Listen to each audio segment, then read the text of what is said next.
Here is the question as outlined in the examination paper. You may pause the video here to take down the information to set up the question.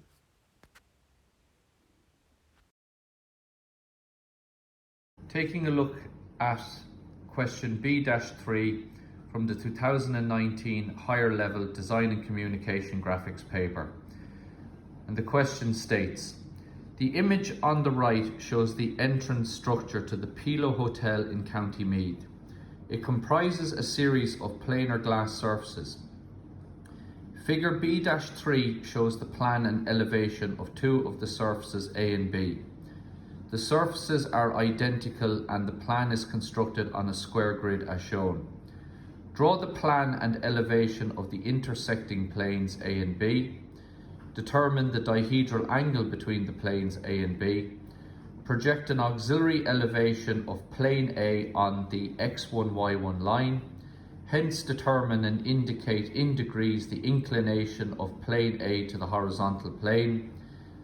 And finally D. Laser lighting is used to enhance the entrance to the hotel at night. The inclined straight line PQ represents the path of a laser beam. Determine the points of intersection of the line PQ with the planes A and B. Now, going to the question, we're going to set up the plan first of all. And as the question stated, the plan is set up based on this square grid that is 70 millimeters by 70 millimeters. Each one of these squares then is 5 millimeters wide. So when you're setting up the question there in plan, you find that point there and then you're going to count up 15 and then 25 to get those 2 points, and again from this side across 15 and 25 to get those 2 points. Now that point there, you have to be careful how you achieve it, because as you can see, we come in 20 millimeters to get this corner, and we come up 20 millimeters from the bottom to get this to get that point there. And in order to get the point here that we're looking for, we have to draw this square here and then draw the diagonal in both directions to locate that point. So that's something there that just we need to be careful with. Then once we have our plan drawn and we establish the line PQ, P is there at the halfway point, so we measure up 35 millimeters and draw our line there. We then project those points into elevation, and again just be careful when you bring up the points into elevation. If you look at this point here and follow its projection line, that point there that we've established is actually on the ground. That point there is on the XY line, and this point here is projected up there onto the line at 40. So just be very careful when you project the points up into elevation that you get them in the correct locations. So that there is the setup of this question. So as you can see, we've set up our elevation and plan on the drawing sheet. And again, just focusing in on the plan, it was based in a 70 grid, and obviously we're not going to draw in all the lines. So we measured over 15 and 25 to get those points. We measured up 15 and then 25 to get those points. And then to get this point here, as I said, we measure up 20, we measure in 20, and then we come down 5 and we come across 5. There's that diagonal line. And then drawing the other diagonal line, cutting across the square, will give us this point here. And then we can draw in the line of intersection between A and B. We draw in the line that's going to represent our laser line, and then we project those points up into elevation. 2 heights to mark an elevation, up 40 and 20. And as we said, that point there, when we project it up, is on the XY line, so just be careful with that. That point there is on the XY line, but this point here, when you bring it up, is up 40 millimeters. So as I said earlier on, just be careful where you mark those points in elevation, that you get the points in the correct location. So that there completes part A of the question, setting up the elevation and plan. We now want to move on to part B, which is to get the dihedral angle between the surfaces A and B.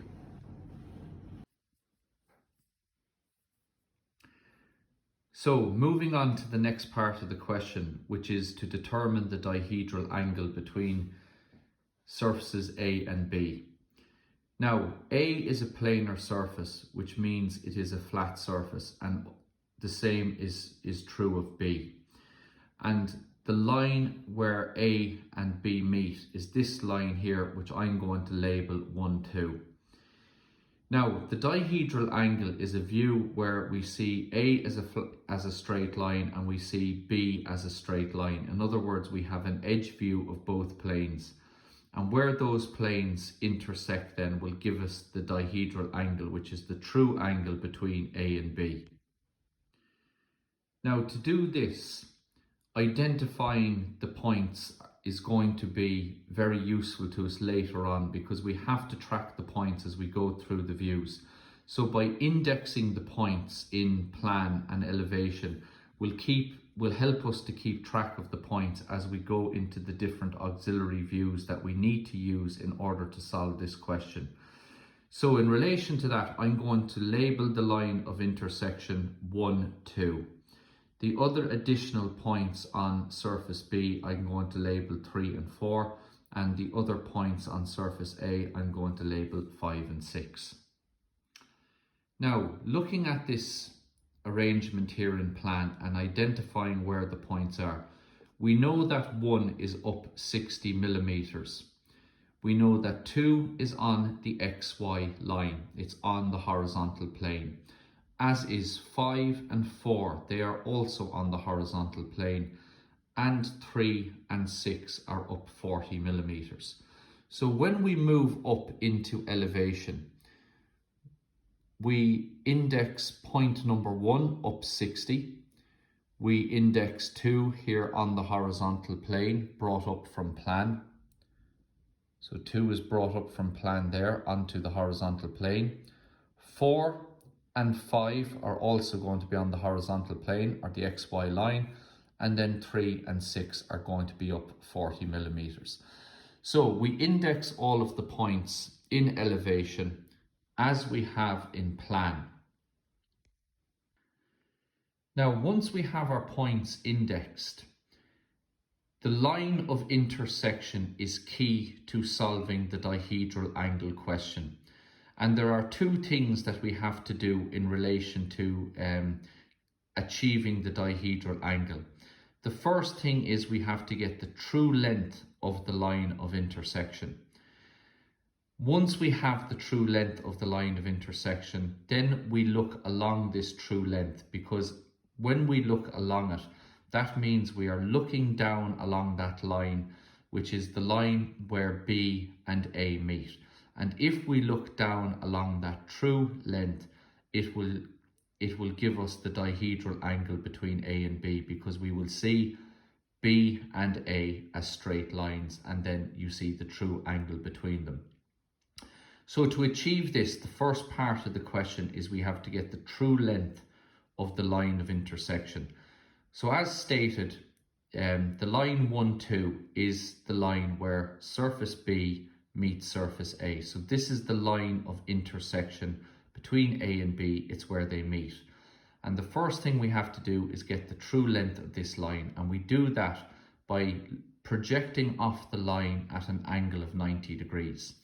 Now, what does that mean? It means that we are standing in this position and we are looking directly onto the line of intersection at an angle of 90 degrees, which means we will see the true length of this line.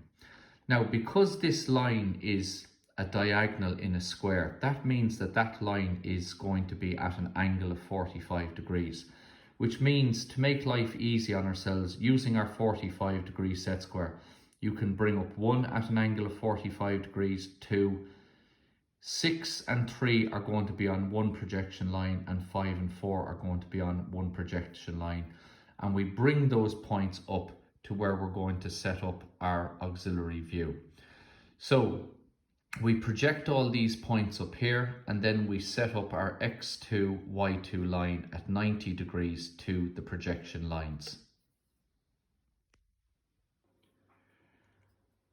After coming off the line there at an angle of 90 degrees and projecting up these lines, We are now setting up a new view which we call an auxiliary elevation. Because this view up here is projected from plan, it is an elevation. Any view projected from plan is an elevation. In the same way that if we go up here, projecting this view up from plan, this is an elevation. If we go back to our plan here and then project another view of it, this view here is going to be an elevation. Now, heights do not change in elevation. So if we take point number 1, which is on this projection line, and we bring it up there, 1 has a height of 60 millimeters here in this elevation. So if we measure up 60 here, that will give us 1 in the new elevation over here. We can see here that 2 is on the XY line. It's on the horizontal plane in elevation over here. 2 is on this projection line, and 2 will also be on the X2, Y2 line, which is another view of the horizontal plane in this view. 5 and 4, you can see 5 and 4 are also on the XY line in elevation. So 5 and 4 are going to be on this line here in our auxiliary. Now, it's labeled 5, 4 because if we go down to our plan here and we're looking in this direction, we see 5 first and 4 is directly behind it. So we label 5 first because we can see it first, and then 4. Likewise, 6 and 3 are up 40 millimeters. So we can see 6 first with 3 directly behind it. So we label that point there 6, 3. So once we have all of the points labeled, we've measured up 60 millimeters off the X2, Y2 line to get point number 1. 2 is on the X2, Y2 line, as is 5 and 4. And then 6, 3 is up 40 off the X2, Y2 line. Now, when we connect this, because we have projected off our line of intersection at an angle of 90 degrees, the distance then from 1 to 2 is the true length. That is the actual length of the line running from 1 to point number 2. So we now have the true length of the line of intersection between A and B. Now again, the X2, Y2 line is our baseline which we are setting this auxiliary elevation on. The baseline must always be at 90 degrees to the projection lines. So as we project up here, the X2, Y2 line must cut across the projection lines at an angle of 90 degrees. So we bring up all the points at 90 degrees to the line of intersection because we want to get its true length. Because we're projecting from plan, this view up here is an elevation. Heights do not change in elevation, so we take the heights from this elevation and we apply them to the new elevation. And when we have the line 1, 2 in this view, now we have the true length of the line of intersection. After obtaining the true length of the line of intersection, we now extend on the line to 1. That means we are now looking along that line. So we are looking in line with the line of intersection, which means we will see the line 1, 2 as a single point, and then we will see A and B as edges, lines coming out of this. So because we're projecting from an elevation here, the next view that we are going to produce off that is an auxiliary plan. So we started here with a plan, a view projected from that was an elevation. So now we're projecting another view off that, so we're back to a plan. So in order to get the measurements that we apply to this drawing here, we have to take the distances from our X2, Y2 line back into plan. Now, if I was to actually use the X2, Y2 line and use my compass to take the distances of all those points, I'm going to end up with the drawing running off the sheet. So what we do is we cut out all of this unnecessary distance, and what I do is I'm basically moving the x2, y2 line that it now goes through the point 3. It doesn't alter the question in any way. All it does is it cuts out this unnecessary distance, that we are subtracting this common distance away from all of these points. Now, here is our baseline, our reference line that we are going to take our measurements from. And we will be taking our measurements from our line back into plan. So as you can see, 3 is on the line, is on the reference line.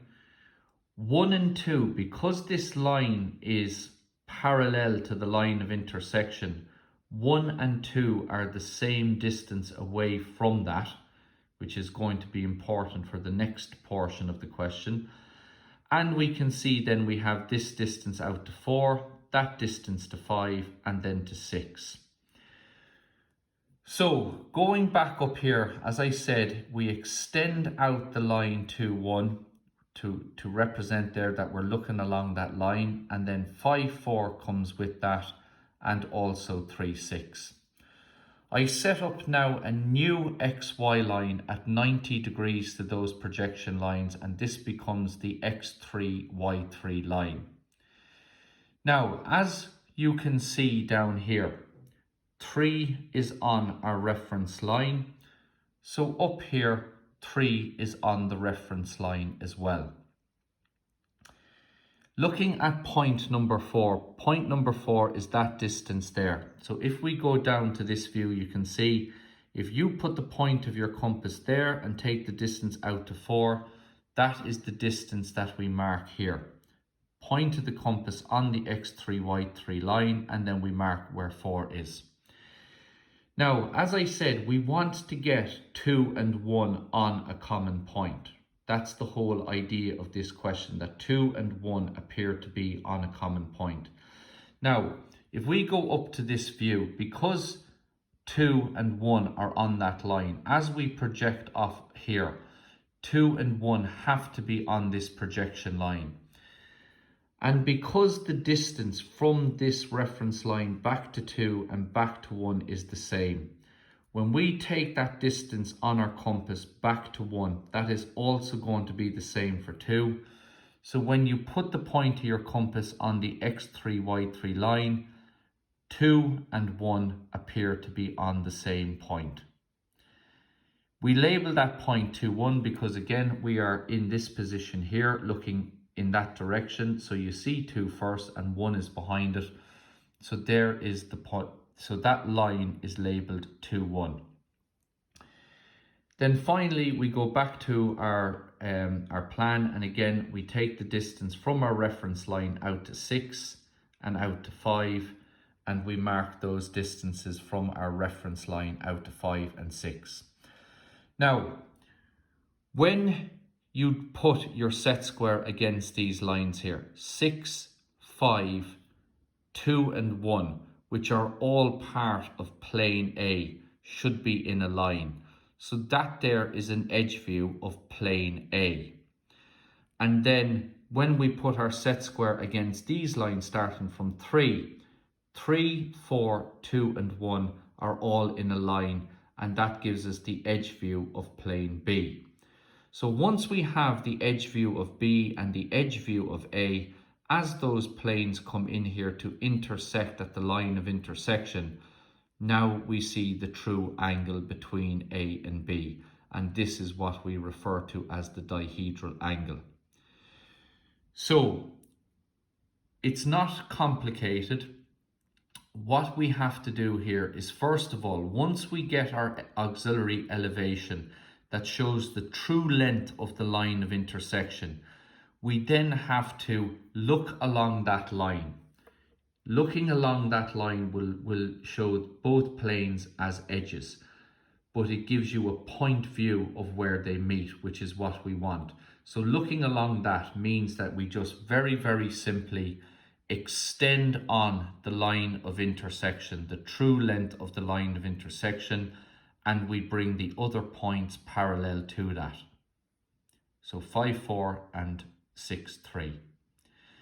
Now, the next thing we have to remember is we've projected from an elevation, so the view that we're going to set up here is a plan. So first of all, we draw our reference line, our baseline, which is the X3, Y3 line, again at 90 degrees to the projection lines. Now, because this is a plan, we have to go back to our last XY line and take the distances back into plan.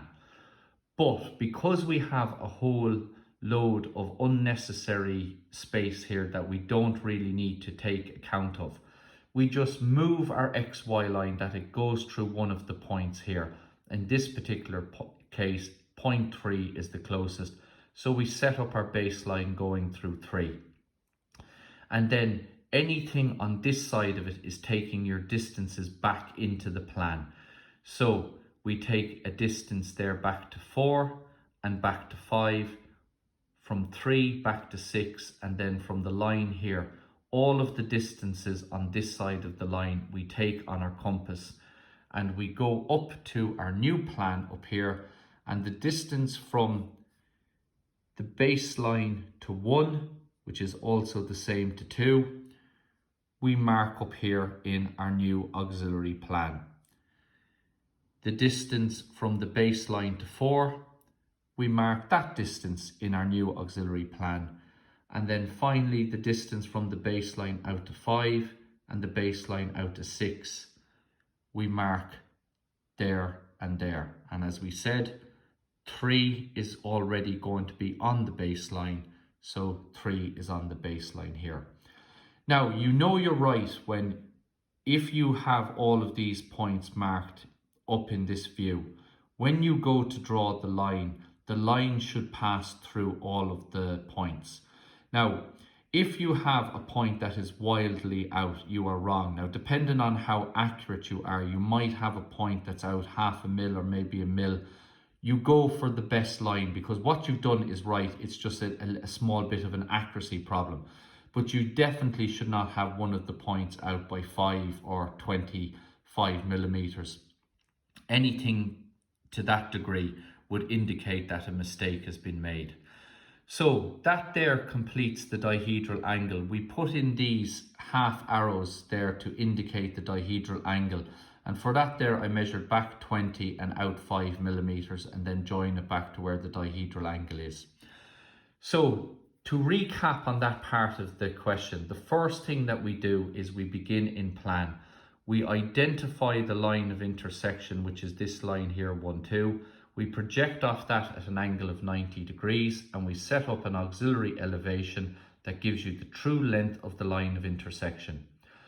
Once you have the true length of the line of intersection, you project along that line. You extend out that line and you bring the other points on the plane with you.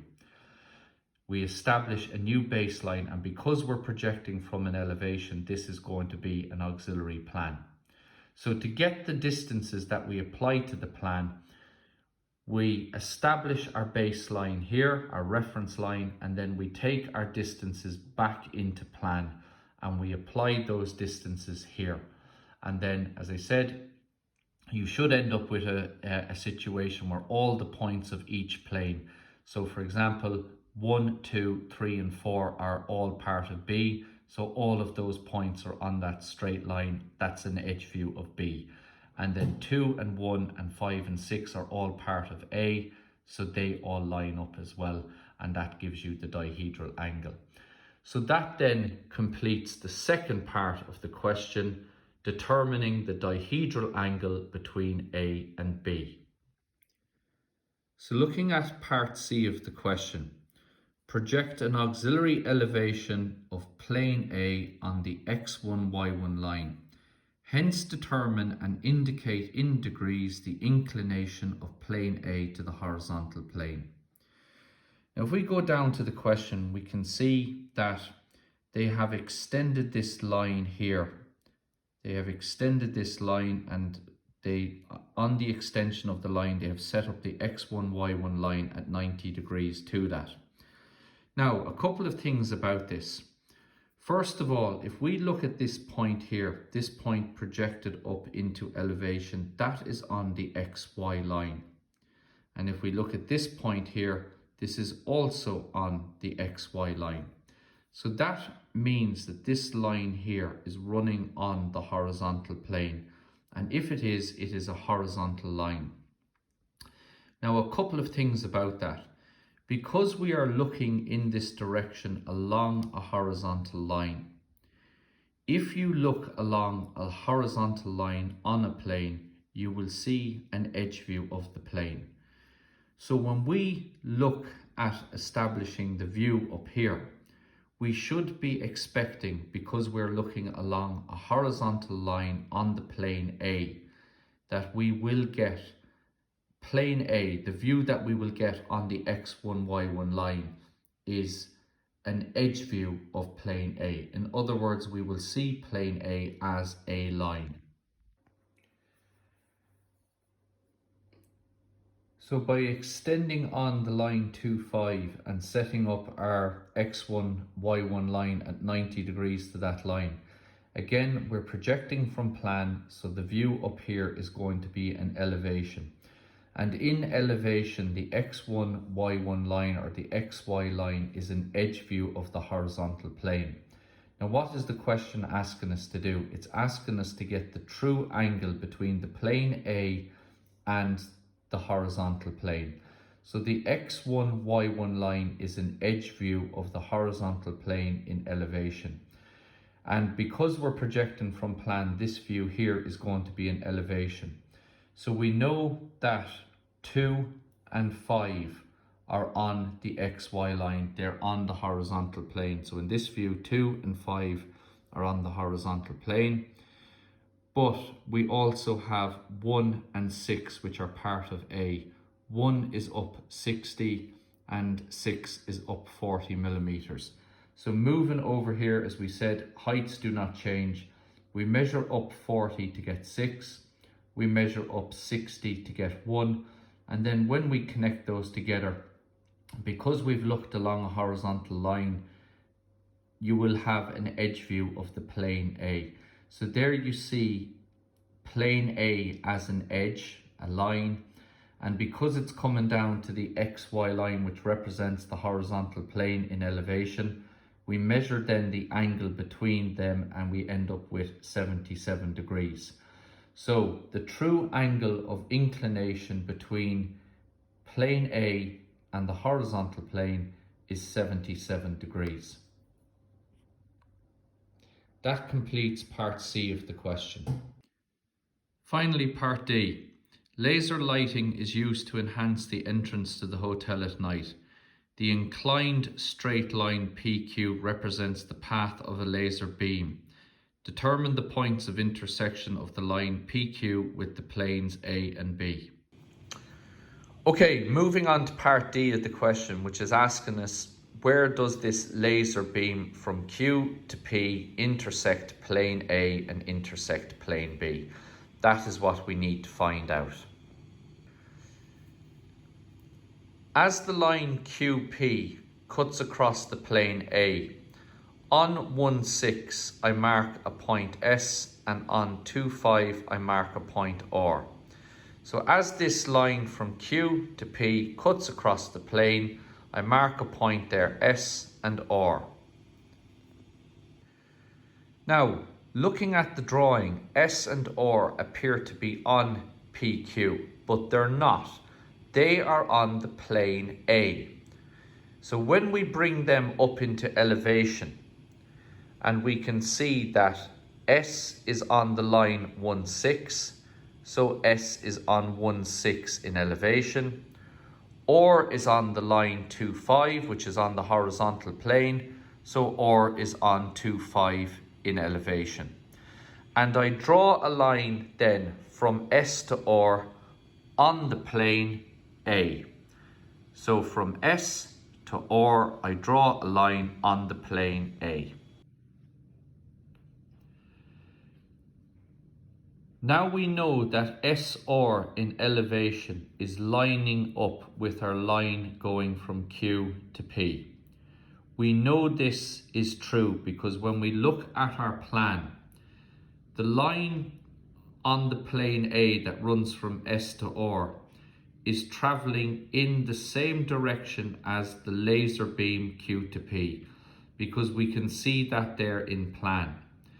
So when we move back up into our elevation, the laser beam going from Q to P is in line with S at that point there, and it's in line with R at that point there. So the line on the laser going from Q to P is in line with S and R between those points, and we established that in plan. So because these lines are traveling in the same direction, the point where the lines appear to meet is the point that we are looking for, because we can tell that as this laser beam travels down towards P, it intersects with the line SR at that particular point there, because that is the point where they are level. And because in plan, we can see that both lines are traveling in the same direction. Going back to elevation, that then has to be the point where the laser beam intersects plane A, because this is the point where the two lines meet.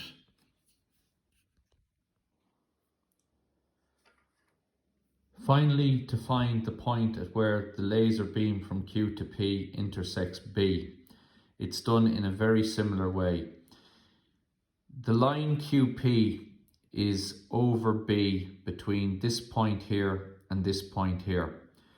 We project those points up into elevation, so that point there is on 1,3 and that point there is on 2,4. So we project this onto 1,3 in elevation, and the other line is projected onto 2,4. We connect them together with a line. That's a line running down the plane B. That line there is running down the plane B, but as we see from plan, it is in line with the laser beam QP. So the point at which both lines are at the same height has to be the point where they meet.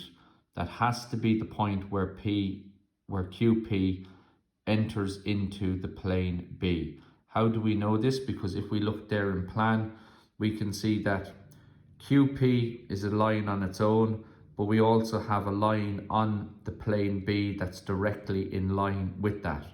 So when we project that line up here into elevation, this line on the plane B is in line with the laser beam QP. So the point at which the lines are level is the point at where the lines meet. It is the point where the laser beam QP enters into the plane B. So the recap of that, there was a little bit probably complicated to understand, but you can see there that as this laser beam from Q to P cuts across the plane A and B, it gives us 2 points on A, R and S, R and S. And where the line going from S down to R is level, or cuts into the laser beam QP, that is the point where the laser beam enters the plane. And likewise on the other side, when we bring up these 2 points here and we find them and we draw the line, that point there where that line across B intersects QP is the point where the laser beam enters the plane. So that then completes the last and final part of the question, finding out where the laser beam QP enters A and enters B. Again, the presentation of your work is very important in design and communication graphics. Here we have the completed drawing. Again, pay close attention to labelling the views and all important information contained on the drawing in relation to answering the question.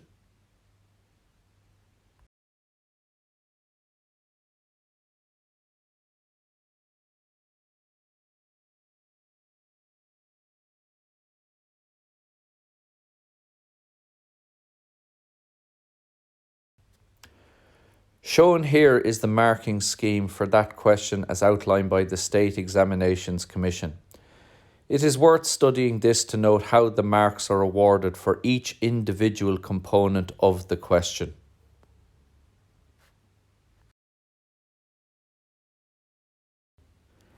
Here is the solution as outlined in the marking scheme from the State Examinations Commission. That completes our analysis of question B-3 on intersecting planes from the 2019 higher level paper. I hope you have found this analysis and breakdown useful, and thank you for listening.